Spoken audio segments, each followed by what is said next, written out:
As long as it's safe for the consumer and you have built in your superiority, get out into the market because you're going to learn more being in the market than you are in a little think tank back at the office. So you're going to learn who really likes it, who doesn't like it, what happened from a logistics standpoint, what happened from a supply chain standpoint. You're listening to CPG Launch Leaders, the show where we interview new product trailblazers. Get ready for inspiration and secrets from the front lines of CPG innovation. Now here are our hosts, Darcy Ramler and Alan Peretz. Welcome to CPG Launch Leaders. I'm Alan Peretz, and I'm here with my co-host, Darcy Ramler. With us today is Eleni Shipp. Eleni is one of the smartest strategists I know and has nearly 4 decades of experience in marketing and innovation. At the Partnering Group, where she works today, she helps clients achieve profitable business growth. Thank you for having me. Yes, I have to say personally, I'm very excited for this episode. I'm a huge fan of you, Eleni, a huge fan of women business and the power that you bring to CPG. So excited to talk about brand evolution and market leadership. Before we dive in, we love to start each episode with one particular question. Currently, what new product has caught your attention in the marketplace? My God, there are so many new products that have caught my attention. But I was thinking about this the other day. We were talking about it, and so many catch my attention, but not all that I buy and buy regularly. And Celsius has been around for a while now, but I'm still with it. I mean, I love the taste. I love the benefit. So I would say the Celsius brand, they've done a great job since, PepsiCo bought them, just getting distribution, getting awareness. Now you can find it everywhere, and a regular user. So that one stands out. Do you feel it replaced something in your day-to-day routine, or do you feel like it was just in something that it added to that day-to-day routine? It did both. It replaced Diet Coke for me. And it also was an addition because I found myself drinking water more often. And that was one of my goals. I had my first Celsius about a month and a half ago, and that stuff is powerful. Yeah. It's great right before a workout, too. Yeah, it's a little energy boost. So, Eleni, we've known each other for a really long time. I'm not going to say how long, but it's a long time. And most people don't know this, but you're the person who got me into marketing. First of all, I want to thank you for that. It's been just a fabulous ride since then, and much appreciated. You talk about strategy and talk about talent. I knew you did not belong in IT. You were a natural brand marketer. So that was an easy push for me. Well, I appreciate that, Eleni. So you've worked with so many CPG brands over your career. How do you approach analysis and decision-making when advising whether a product should go to the market or not go to the market? Okay. This is a very disciplined thing for me. It's art and it's science, but the science part of it is what I call a 5 C's analysis. So it's looking at the category. Is it growing? What are the factors for it? Most important is the consumer. Like, are the underlying consumer factors, needs, unmet needs that the consumer would get excited about this? What's going on with the competition? Can you create something that is distinctive and different and better than what the competition has? Capability, like, can you actually do this? Can you create the capability to do it?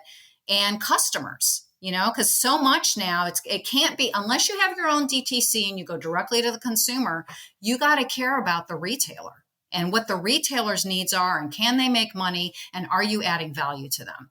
So that is like one level of analysis I do. Of course, you look at white space, you look at the economics, you look at pricing, but that, I'd say in a nutshell, is what I do. I have to say, I have had the pleasure of being in a room with you, a whiteboard where I have seen you do this and write down on pieces of paper and tear off and tape and then rewrite and go through it. And it is not only a skill that you have honed in on, but you have perfected. And I will say it's pretty awe-taking when you watch it all play out. And then the dots that start to get connected as you draw through those lines. Yeah, it's a lot of times I talk about it being like a puzzle. You're putting the puzzle pieces together and then the patterns start to emerge. And sometimes when there is dichotomy, that's where you get the best innovation. And sometimes you get there in a very weird way. I mean, I had talking about brainstorming, I had a brainstorming session once, and the example was they were trying to figure out, it's not mine, it's something I learned about. They were trying to figure out how to get ice off of telephone poles. And someone said, well, you could have a bear shake the pole. And it wasn't the fact that the bear would shake the pole. They then thought about a helicopter coming in, and that would be a way to shake the line. And that's how they came up with it. So sometimes you get to those, patterns in a weird way, but the discipline and the analysis is the 5 C's. I say there's always the aha moments that come out of those that are just truly gold. And sometimes it's obvious. Like I've had situations where I've gone into one-on-one interviews or done shop-alongs with consumers, and they say something like, oh my God, why didn't I think of that? Why didn't I think of that? It's so obvious once you hear the consumer say it, but that there's true gold there too. Sometimes it's not unusual. It's something obvious that just no one's done.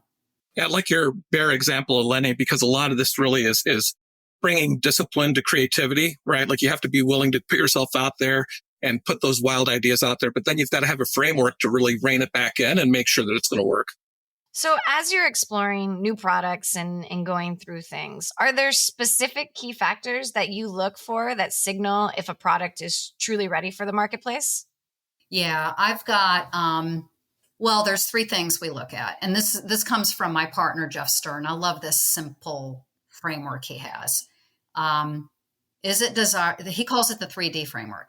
Is it desirable to the consumer? Is it distinctive? And is it deliverable? So if you want to just kind of those 3 things, you could look at that. I think the other thing I look for, especially as an investor or helping my clients invest, is it profitable, right? Like, can you make a profit at this, both your company and the retailer and others? So those are some of the things that I look at. So on that note, Eleni, when you talk to CPG brands, what are some of the misconceptions companies have about what makes a successful product launch? This is, and it depends on if it's an emerging brand or if it's a large company. And I have clients that are the range, right? With the emerging brands, what they feel is success is getting lots and lots of distribution. And I tell them, do not do that. Start with a limited distribution, get your velocity, really get consumer traction there. And once you have that velocity, then move on to the next distribution. The brands that go out too wide then don't have enough money and support to really raise awareness and trial with the consumer. So that's a common misconception with the emerging brands. With the large brands, a lot of times they don't think about cannibalizing their own business, or they deliberately cannibalize their business, which is a good thing, okay, if they're already planning for it. And then the other is just not supporting it after a year. They'll support it the first year and then let it die, thinking, oh, whatever we did in the first year, that's enough. But you really do need to support the brand ongoing. Yeah, it was interesting. We were just having a conversation the other day, and you talk about emerging brands of really, truly, the advice was own your region. And region can mean a lot of different things. It can mean necessarily from a location standpoint. It can mean from a truly, who are you targeting as a consumer? Rather than going so broad, so fast with a mass reach, right? Really having emerging brands look at success as these milestones of owning certain regions of business helps in that scalability. Totally. It's so important. And a lot of times people will get the other group just by having so much depth with that first group, like you said.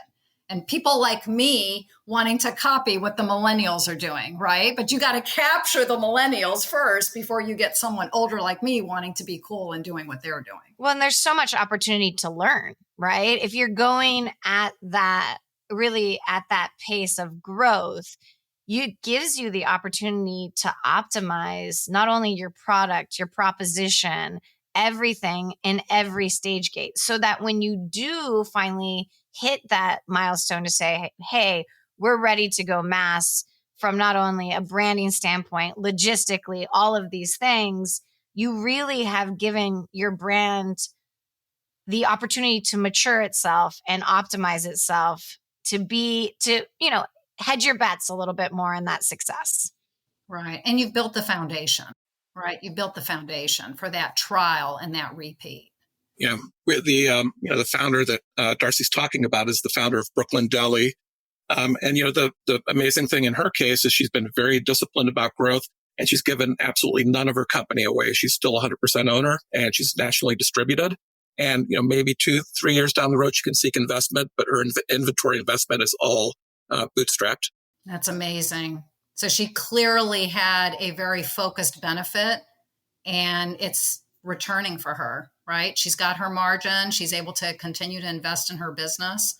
That's great. So we've talked a little bit about emerging and what that looks like. And you also expanded on for larger companies, being involved in launches that are not only just about market success, but you've also been part of launches that are more for defensive reasons. Could you elaborate on a case where this was the strategy was employed and thought the process behind really what that looks like? Yeah, this happened early in my career. I was an assistant brand manager on Cascade, and I was seeing what the competition was doing against us in terms of promotion. They were promoting heavily, and we could not figure out how they were getting the money to do this, right? Because they would be losing money on their base brand if they were promoting as heavily as they were. And we figured out that, wait a minute, they have a rinse aid, which is very high in margin, and they're using the margin dollars from the rinse aid against their base brand.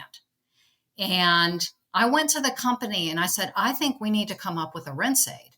And at first it was like, that's a small category. We're not going to deal with that. No. And what I sold them on is, no, this is to protect the brand. Like if we come out with a rinse aid, we're going to get part of their market share. They're not going to have as much money to support their base brand competing against us. And so finally we did it, convinced the company, we did it, we introduced it, and it worked. I mean, it protected Cascade in terms of margin. So that helped a lot. And that was purely defensive, right? I mean, that was a small category back then, but they're still making great profit on that product now. Great. So, as we talk about smaller brands, funding, scaling, seeking investment, how do boards and private equity firms evaluate opportunities when it's a new product? So I worked with a private equity company since 2013 and still work with some CEOs, helping them, advising them on how to buy brands or invest in brands. First off, the 5Cs analysis that I talked about before. We do that level of work as we're looking at brands. What's the category? If it's totally new category, are there consumer trends here that would make us believe that this would be sustainable? We look at if they are profitable, if they are growing, how sticky is the consumer? Are they buying the consumer or is there repeat there? So those are a couple of, and we look also at the economics broadly. And I'll tell you one thing. A couple of years ago, we were evaluating a brand and it had a lot of those elements. And the other thing it had was a very honest CEO. So we look at the management team, and that was a point we made. We're like, this CEO is being really honest. He's honest about the upsides. He's honest about the downsides. Not only does he have an excellent track record, but you can trust what he's saying. So management team and some of those intangibles are things you look at. I'll give you an example of one that I just did a couple of weeks ago. It was a food product. Management team's really strong. They just got distribution into 2 big retailers. So you could see that there's some traction going on over there. But one of the things that's making me nervous is their pricing. Their pricing is really high versus the rest of the category. So my question is the consumer going to understand the benefits and be willing to pay that price?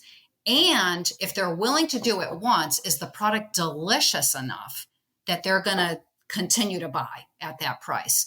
So that was the one holdout that we talked about. We said, let's get it into market. Let's see what happens with these two retailers. And if we're seeing that repeat, let's go, because everything else felt right. But that was that one, I don't know, everything else in the category is at this price range and they're here, and they don't necessarily have a super premium positioning. It's just they priced that high because they were trying to make money and they want the retailer to make money.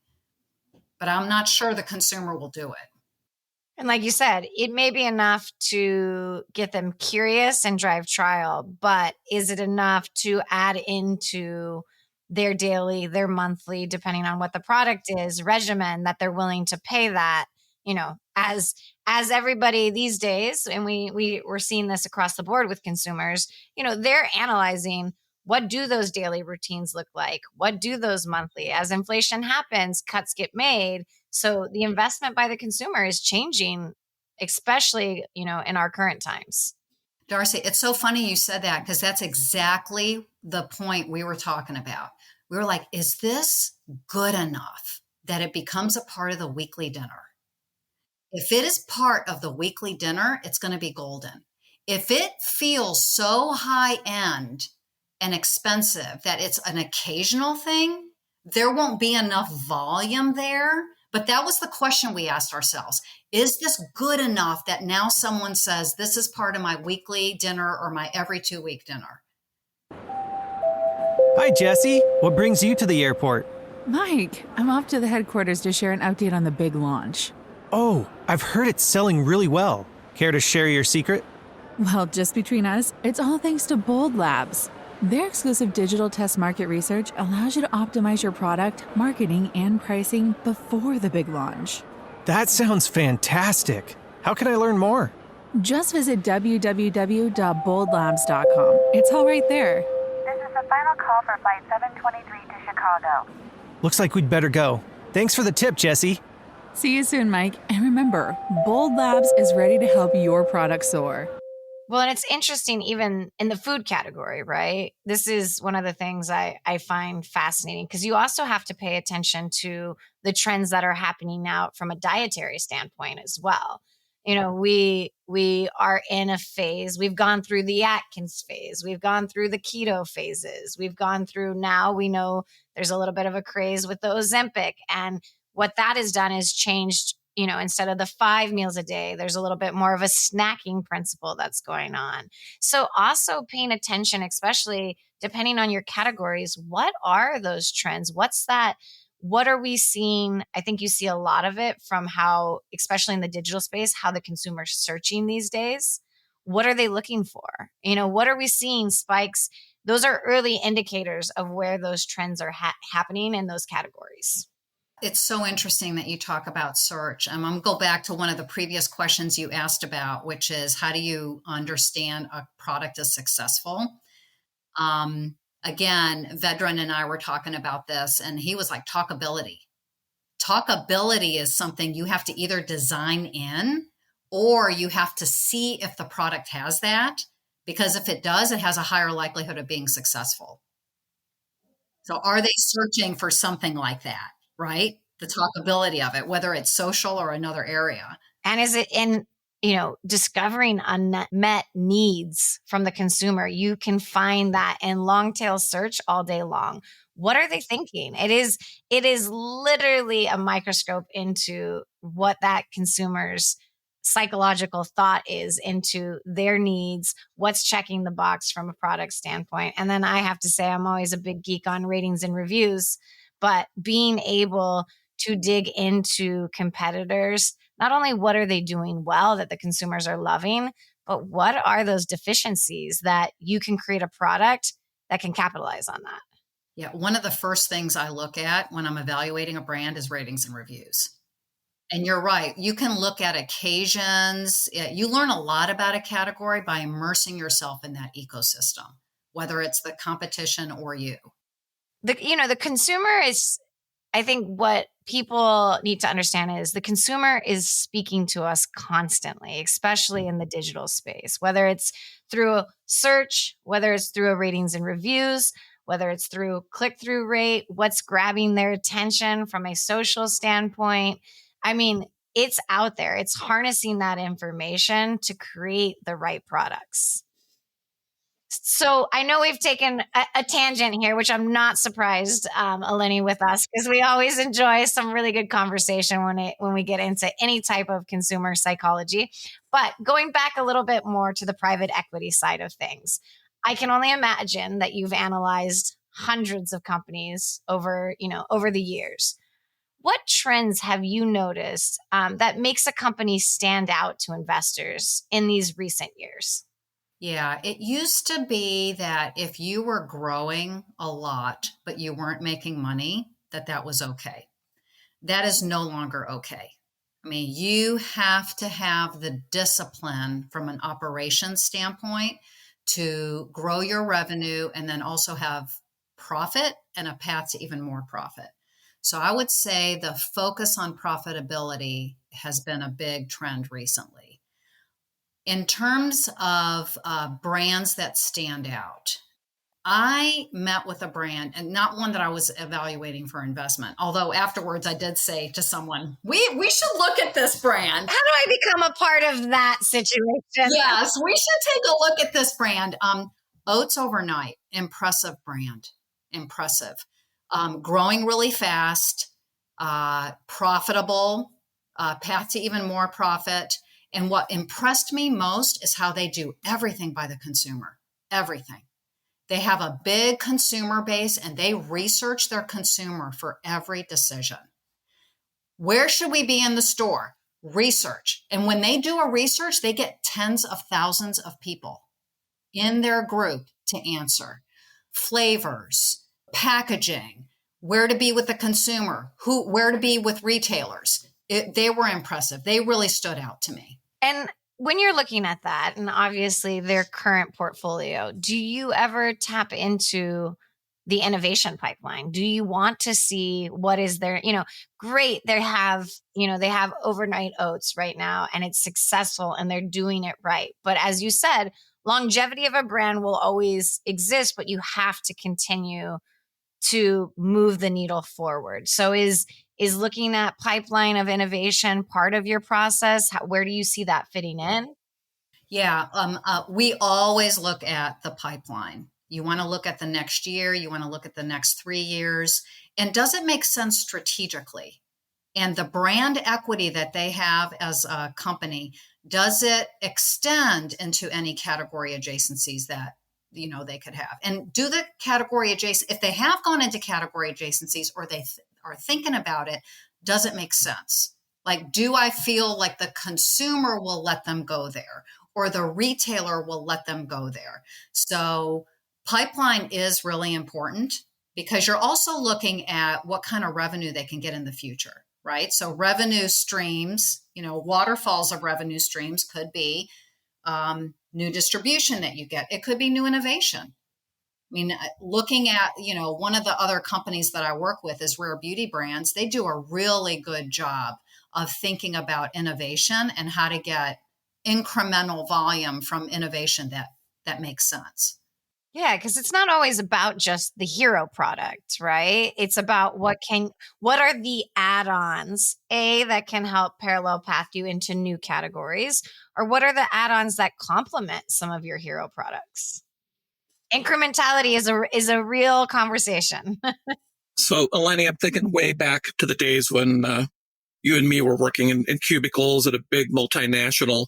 And what I found out in that time was that there were really no new ideas. Anytime you would come up with something, the R&D manager would say, oh, yeah, we tried that 5 years ago. It didn't work. Don't try it. Like, it seemed like there was just this big pool of ideas sitting there that, came up over and over again. In your experience today, when you work with a company that decides not to launch, what do you see happening to those ideas?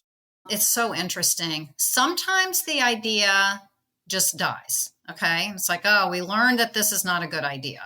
Other times people get at it over and over and over again and then becomes a blockbuster. I'll give you an example. As a little brand assistant at Procter & Gamble, I remember looking at the cubicle next to me and they were working on Tide Pods. This is in the late 1980s. Okay, Tide Pods did not come out until 2012. So you see right there, they kept trying it. It would fail. They'd try it. The consumer wasn't ready for it. They would try it. Technically, they had to improve it. But now it's a big part of the Tide business. So sometimes you just have to understand why it didn't work and then go back at it again. Do you think people are too hasty to discard ideas? Yes and no. I think sometimes you have to discard and pivot so that you can get into the market quicker with what you've learned. Because let's say an idea, it depends on why it failed, right? If it failed for something for the consumer, if you can address that consumer need and get back out there, that's the best thing to do. Yeah, the one thing we spend a lot of time with brands on is launching at small scale, which is something that didn't used to be possible for us back in the old days, if you will. Seems like a great way to de-risk a lot of these decisions. Yes, I love when it's important to come out to market fast, right? So you have first mover advantage. And a lot of times, especially at the larger companies, too much overthink, right? Like come up with the concept as long as it's safe. Again, Vedran and I were talking about this last week. As long as it's safe for the consumer and you have built in your superiority, get out into the market because you're going to learn more being in the market than you are in a little think tank back at the office. So you're going to learn who really likes it, who doesn't like it, what happened from a logistics standpoint, what happened from a supply chain standpoint. So getting into a small area where it doesn't cost you as much or testing it online, which I know you guys do some of, that is a smart thing to do early on. Well, it's amazing because you can see sometimes the acquisition happens of some of these disruptive brands and then going into the larger CPG. And one of the pain points always becomes they're moving so fast when they're, a brand that's being disruptive in a space, but the red tape starts to slow them down very quickly as soon as they're acquired. So it is, I think they're learning, it's learning that fine balance, as you're saying, between how do we move fast? How do we make educated decisions within that? And then how are we continually learning so that when we do decide to scale, we're scaling at the right time and with the right, value prop out there? I actually did an analysis for a large corporation, about how to incorporate emerging brands into their business. And the thing I learned is that you have to integrate the back office, but marketing and sales needs to be separate. And you need to keep them focused on the brand and focused on the insights so that they can continue to move fast. Because if you incorporate it all into the broader, larger company, you will slow down. Yeah, I was going to reaffirm what you said. There have been so many big company examples recently where they've had to divest brands that they bought at a very high price for pennies on the dollar. And, a lot of that is they did try to scale some of their marketing and sales and other capabilities too fast and lost the uniqueness. I will say there's several companies that we work with that I will commend. What I've seen recently is they are keeping these brands that are the disruptive brands that they're acquiring separate, almost in a unit together, which is making them very powerful because they are collaborating, they're pioneering. Like you said, sales and marketing is staying not directly incorporated. Back office is. But it really is fueling this new, I would say, a new era of innovation that could really be tapping into something. And then the broader corporation can learn from what they're doing so that they can go faster and change their processes. That's going to be the key. If they can get the broader organization to listen to the smaller disruptive brands and really utilize the lessons that are being learned over there, that will be the $1 billion moment, I say. Yeah. Frankly, ego is a little bit of a barrier to that, though. Sometimes the big companies think they know how to do everything better. And when they bring in the smaller brands, they try to educate them, and it doesn't always work. So, Eleni, I know, and I'm sure you've seen massive changes in consumer behavior over the years in your career. Do you see brands adjusting their launch strategies in this era of more one-on-one marketing? Oh, I mean, back when I was early in marketing, right? It was about TV and print and billboards, and now the consumer's more online. It's more digital. So, and the influence of influencers.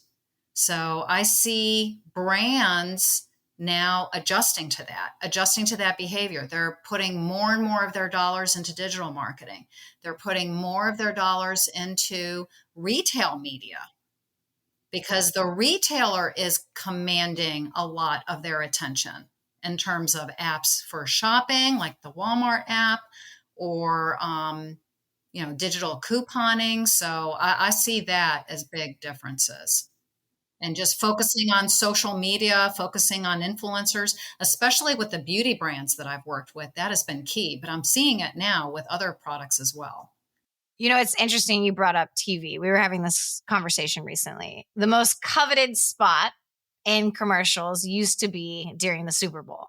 And if you've actually watched over the years, what a change it has been. Like this Super Bowl, there were only a handful of CPG companies. Like it used to be the Doritos and the Budweisers. And, now you're having religious commercials.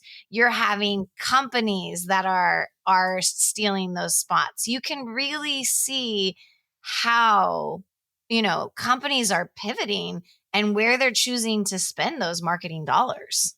It's completely different now.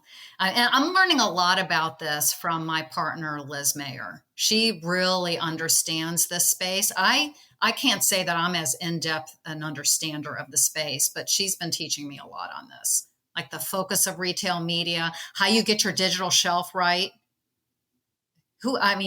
She talks about physical versus digital and how do you make sure that from an omni-channel they're connected. So I've learned a lot on that. And Bold has taught me a lot about this as well, as you guys have worked with me on some brands.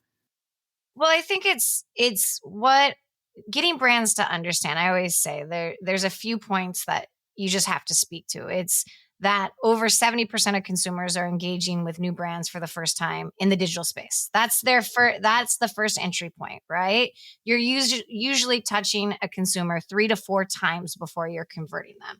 So let's just say that's on social, then you drive eventually to Amazon, your D2C, making sure your consumers getting that same experience with the brand across this omni-channel approach is highly important, right? We know that the consumer now, more than ever after COVID, is trained, they will shop around too. They will find the best values or they'll find what is easily accessible to them. So it's such a different environment now, like you said, is sometimes in that digital space, you got 7 to 8 seconds to visually capture, that digital shelf looks very different to make sure that it's conversion focused.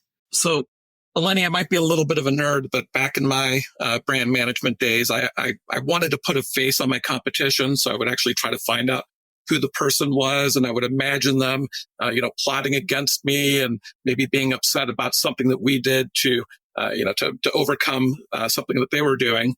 How important is that competitive understanding today? What does it look like? And what do you recommend that companies do to gain this understanding? I think you have to look at both. You have to look at consumer needs and you have to look at the competition. I always like to really look at where the consumer is, because if you're meeting the consumer better than anybody else, that anybody else doesn't matter, right? If you're really addressing the consumer. But you have to look at competition too. I remember as a chief marketing officer thinking about new brands, the first thing I would look at is what are the dynamics in the category and who's there and how much are they charging? And do I have a benefit that will be better and that I can make more money at? And if, prices were really low and my benefit was just slightly better, it's like, I don't have a chance here. But if I had, wow, I've got a really good benefit, I can price in a way that's a good value for the consumer. We're going to make money. The retailer's going to make money. Then I had something that I could do. Where competition gets really important is on retail shelf. Because if after my first year, a retailer will give you a shot if they really like your concept, right? Hey, let's put you on shelf. I like your concept. I like what you're trying to do. I like how you're trying to change the category. But if it's not incremental business, and if you're in the bottom half of that category from $1 per week, game over, right? You lose distribution. And this is after you've spent money in slotting. So competition gets really important then. Definitely. Well, I'd love for you to take a minute and catch us up on what you're up to today. Can you tell us about any brands or products or categories you're working with right now? I feel like every time I chat with you, you are on a plane or going to a board meeting, or you are one of the world's busiest women. We get 5 minutes sometimes to just connect, but love to hear what is going on in your world. Okay, so one of the companies that I'm on the board of is Rare Beauty, and I love this brand. They're doing such a good job with innovation, with products that actually work, with a consumer that loves the product. So that's one that I'm working on that is just so much fun. The other one, I'm learning a lot myself. Okay, so I'm on the board of a coconut company, and who knew all the health benefits of coconut? I had no idea.